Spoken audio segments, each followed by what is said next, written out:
एक भक्त ने भगवान शिव की बड़ी तपस्या की। तपस्या से प्रसन्न होकर शंकर जी ने कहा, कोई इच्छित वरदान मांगो, मैं तुम्हें वरदान देने के लिए ही आया हूँ। भक्त ने कहा, हे प्रभु, मैं तो आपके दर्शन से ही खुश हो गया। आपको जो ठीक लगे आप ही मुझे दे दें। तब शंकर जी ने कहा, मैं तुझे पारस पत्थर 1 वर्ष के लिए दे रहा हूँ।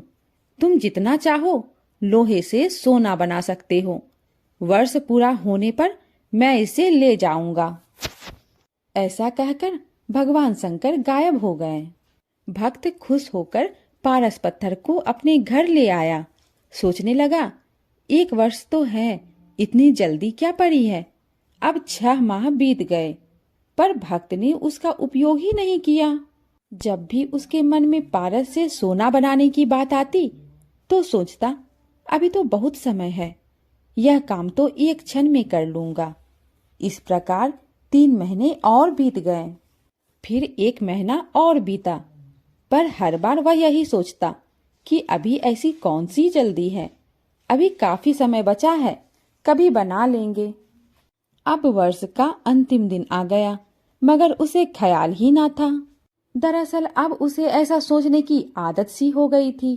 एक पल बचने पर उसने अपने घर की कुल्हाड़ी आदि औजार इकट्ठे किए कि साल का वो पल भी गुजर गया। तभी भगवान शंकर सामने आकर कहने लगे, भक्त, तुमने अब तक बहुत सोना बना लिया होगा, मेरा पारस पत्थर मुझे दे दो। भक्त विनती कर कहने लगा कि प्रभु, मुझे 1 क्षण का समय और दे दीजिए, फिर ले जाना। शंकर जी ने कहा, नहीं भक्त, तुम्हारा समय पूरा हो गया। यह कहकर भगवान ने पारस पत्थर ले लिया और गायब हो गए। अब भक्त ठगा सा खड़ा रह गया। आलसी और समय की कीमत ना जानने वाले की तरक्की भगवान भी नहीं कर सकते। ऐसे ही अच्छी अच्छी कहानियां सुनने के लिए लाइक और सब्सक्राइब करें। धन्यवाद।